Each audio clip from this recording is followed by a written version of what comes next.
Chicagoland is vast, and choosing a Chicago suburb can be tricky, especially when you're moving and sticking to a budget, which sounds big until you start shopping for a house. And then all of a sudden you realize that in one suburb, your price range buys you a solid updated house in a really nice neighborhood, and in another suburb, it buys you a shack near a swamp, trying to reconfigure storage space so you're not living on top of your Christmas boxes all year long.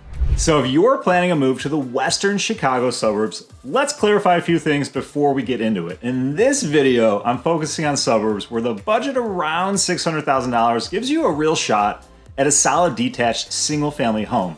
Not just a tiny house and a pretty zip code. I'm also grading these towns on 4 or 5 different things, so house for the money, public schools, parks and recreation, lifestyle, and commuter practicality. And I'm not pretending every town is perfect, because some of these towns are train towns, some are highway towns, others have a downtown, and a couple don't. And I'm also going to be honest about the trade-offs, because some of these suburbs are true value plays, and others are hotspots already where your budget is going to be stretching a little harder.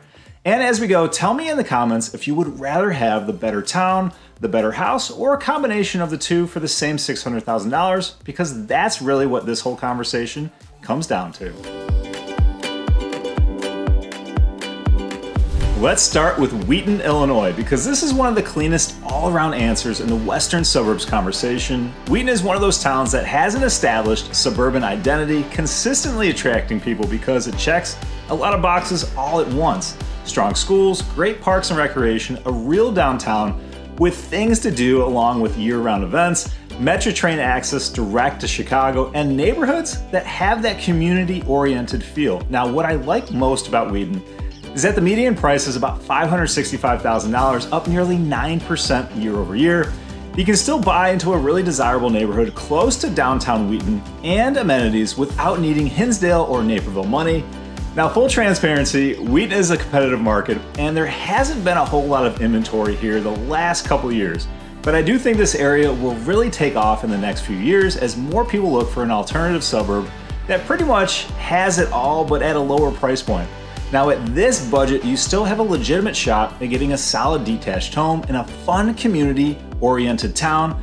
For more insight on Wheaton neighborhoods, make sure to watch my Wheaton's Neighborhood series, linked down in the description. And Wheaton also gives you different angles depending on what you're actually looking for. If you want that more classic in-town feel near downtown and the train, that's one version of Wheaton. And if you want a little bit more yard and land and don't want to be right on top of your neighbor, Wheaton has that too. Now, from a commuter standpoint, this is one reason Wheaton stays relevant. You have the UP West line, and if you need highway access, you're not far from 355 and I-88. So this is one of those towns where location allows quick access to other areas, making it highly attractive.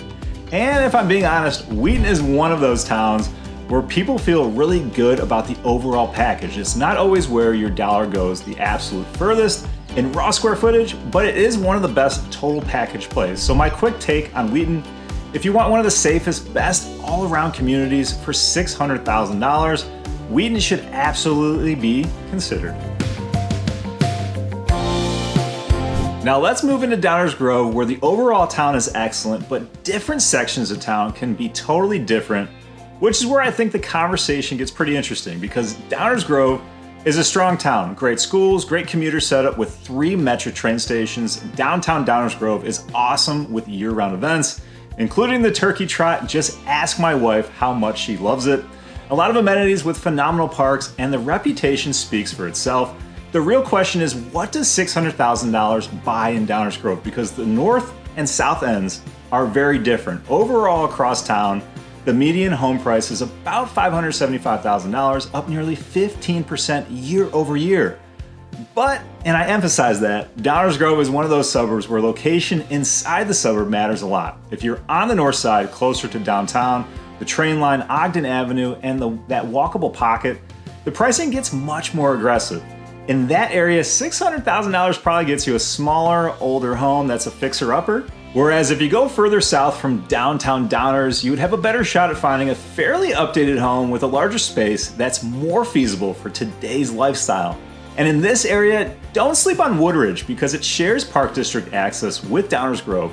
It's zoned for Downers Grove high schools And the median price is only $431,000. It's also near a lot of stuff. Easy access to the highways, train stations, Green Valley Forest Preserve, and the trail system, and about 15 minutes from both downtown Naperville to the west and downtown Downers Grove to the east. And if you have little ones, the splash pad off of Hobson is free, unlike McCollum Park and Downers Grove where you have to pay to play. To learn more about Downers Grove, watch more video in this playlist right here.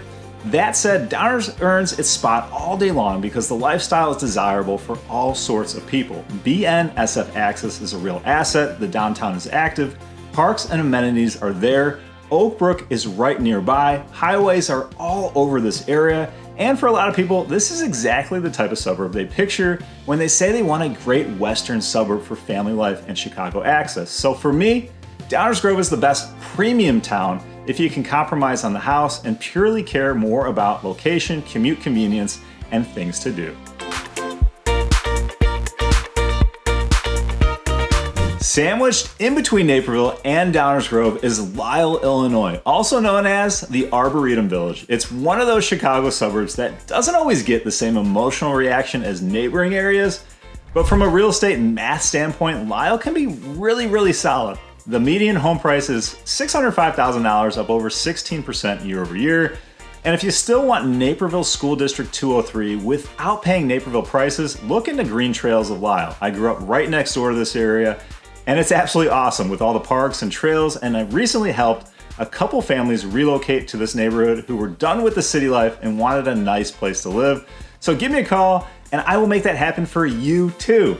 Now, Lisle is the kind of town that appeals to people who want a more chill vibe and a small town feel. There's great commuter access from the Lisle train station, Ogden Avenue, and Tollways 355, along with I-88. Oak Brook is just to the north, the public schools here are pretty good, and class sizes are on the smaller side. Downtown Lisle isn't the flashiest, but major renovations are finally in the works after all these years, which you can find more about on my other YouTube channel in this video right here. And this is where Lisle gets pretty interesting because $600,000 in Lisle can often put you in a better house position than it does in some of the bigger name suburbs nearby. That doesn't mean Lisle is cheap because nothing people actually want is cheap anymore, but the value equation is more favorable here. And I have a special place in my heart for Lisle because my parents met at Four Lakes Village over 40 years ago, which if you're looking for a condo under $300,000, this would be a great place to look at. It's an incredible social community with a ski hill, pool clubs, and sand volleyball all summer long. So even though Lisle is not always the town that gets bragged about first, it has a lot going for it. And honestly, I think that's part of the appeal. It's a little more under the radar, less flashy and talked about. Now, if you want that huge downtown energy or the strongest prestige factor, Lisle is probably not winning that contest, but if you want strong value in a well-located suburb that still has really great quality to it, Lisle is smarter than people think. Heading further west to the Tri-Cities is Batavia, Illinois, a town that gives you a lot more charm and lifestyle. It's one of my favorite types of suburbs to talk about because it proves that value is not just about square footage, but also about how a town feels. This is part of that Tri-Cities world with Geneva and St. Charles, and that whole area has tons going for it. Rivertown setting, trails, restaurants, year-round events, strong schools, and a more relaxed suburban energy that a lot of people really connect with. Hot summer days, locals cool off at the Batavia Quarry Park for some fun in the sun, and this is probably one of my favorite farmers markets in all of Chicagoland. I mean, the farms are only a few minutes away, so you know everything has got to be fresh. And if you're sitting there saying, I don't just want the biggest house, I want a place I'm actually excited to live in, definitely look at Batavia. In the downtown area, you can find charming historic homes with great walkability, and further out, new builds with modern layouts and high ceilings have popped up throughout the years. The median price is an affordable $500,000, up 4% year over year, but I anticipate that number to be higher in the next few years. I helped a good friend of mine and his family move here recently, and they absolutely love it. Now, from a pure commuter standpoint, Batavia is not as plug and play as some of the other closer in suburbs because Geneva is really the train anchor in this area. But Batavia benefits a lot from close proximity to I-88, making it simple to commute to surrounding suburbs. And Geneva is right next door, and plenty of commuters utilize that daily into Chicago. I also think Batavia can be the sneaky smart move for people who like Geneva and St. Charles, but don't necessarily want to pay the premium attached to the prettiest pockets in those towns. You still get the Tri-Cities ecosystem, you still get the Fox River vibe and all the amenities, but the price points can be a little friendlier. So my take on Batavia is straightforward. If you want the best lifestyle and value blend than some of the more expensive neighboring towns, Batavia absolutely earns its place here. Hey, of the towns I've covered so far, let me know which ones get your vote and tell me why in the comments, and make sure to show me some love. Smash the like button and subscribe because that keeps me motivated to make more content. But let's go from Rivertown charm to one of the most practical, no-nonsense value plays on the list, Darien, Illinois, which is one of those towns that I think a lot of people end up respecting more once they actually drive through it and understand the location. Because on paper, Darien definitely doesn't jump off the screen. But in real life, it's a very solid suburban option. You've got strong access to I-55, which is the freeway in this area, so no tollways. You're near Downers Grove, Hinsdale, Burr Ridge, and all the amenities around that whole corridor. Parks and recreation are great, the neighborhoods can feel stable and comfortable, and $600,000 can still give you a meaningful conversation around a great detached home. The median price is only $485,000, and that'll get you 2,000 square feet plus, a basement, garage parking, and a full-size backyard. This is the kind of place I bring up for people who are not chasing a trendy downtown because there isn't one here. This is a place you can get a nice house, good community, nearby amenities like Waterfall Glen Forest Preserve, and the schools make sense. Darien sits within District 61 and District 86, the #1 school district in DuPage County. Homes on the east side feed into Hinsdale South High School, a big plus for families who want respected schools without paying Hinsdale prices. While on the west side, neighborhoods attend Downers Grove South High School. Now the trade-off is pretty obvious. Darien is not the suburb on the list with the most distinct identity. It's the solid, less flashy option, and sometimes the best move is the one that quietly makes the most sense. And in this price range, Darien can be exactly that. Let's move into a town that I think is one of the biggest sleepers in this entire conversation, Westmont, Illinois. And I mean that in the best possible way, because if you want train access, a legit suburban setting, decent amenities, and a budget that does not completely get torched, Westmont starts looking really attractive. This is one of those towns that people sometimes overlook because it sits near more talked about neighbors like Clarendon Hills and Downers Grove. And Westmont is that perfect blend of small town charm and commuter convenience. A population of just over 24,000, the amenities and the business district of Oak Brook borders to the north, and the metro allows convenient access into Chicago's Union Station in roughly 40 minutes. Faster than some city commutes. You're still in a strong area with excellent facilities such as Ty Warner Park, and downtown Westmont has really come alive with boutique shops, family-owned restaurants, and year-round community events like Taste of Westmont that adds that flavor and spice to this small town. But $600,000 can often feel a lot more comfortable here than it does in some of the more celebrated suburbs nearby. The median sale price in Westmont is only about $460,000, up 11% year over year. And this is one of those places on this list where I think people looking to move can still have a little flexibility.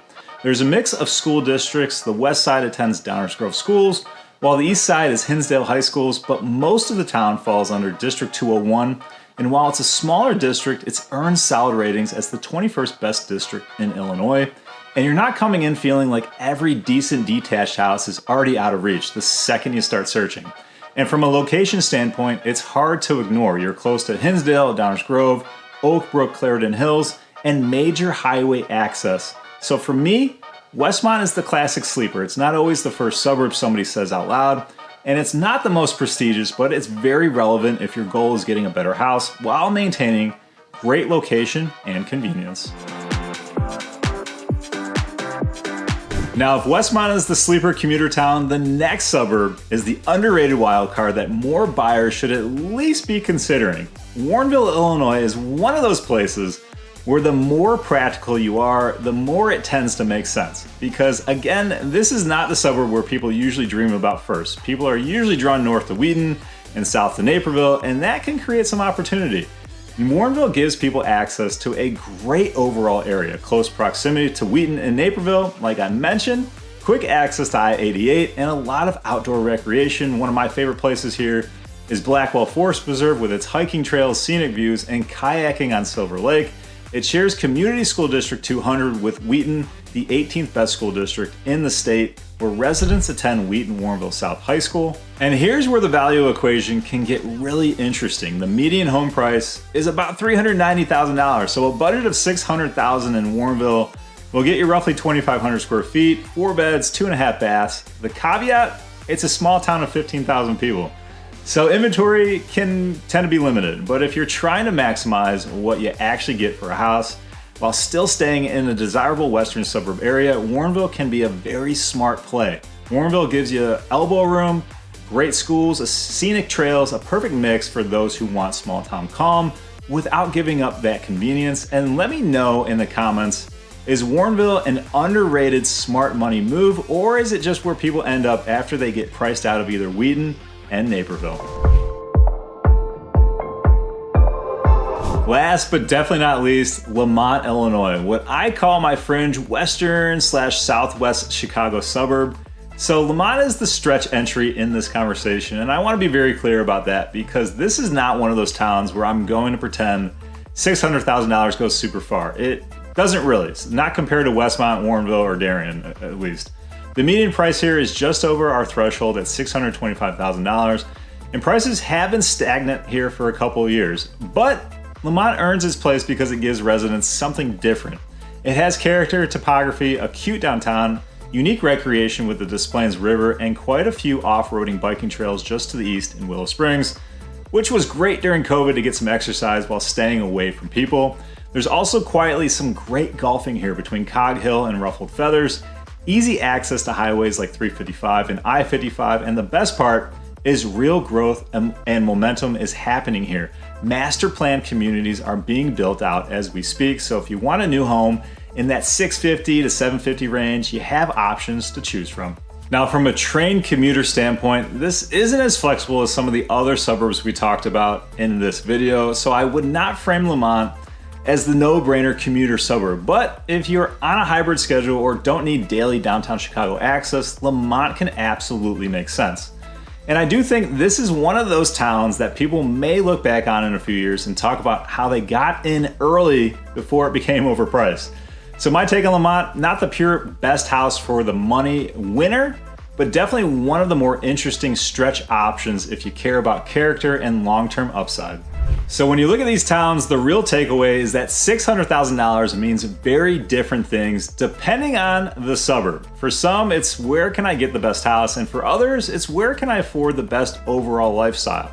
And let me know in the comments which suburb in this video gives you the best value for the money, and which one do you think people kind of overpay for the most. And if you're thinking about making a move and want help figuring out which town actually fits your budget, lifestyle, commute needs, and long-term goals, give me a call, shoot me a text, or send me an email. I'd love to help and put together a plan that makes sense for your move. And if you haven't yet, make sure to subscribe to the channel so you don't miss out on any of my future videos. But for now, I'll catch you guys later.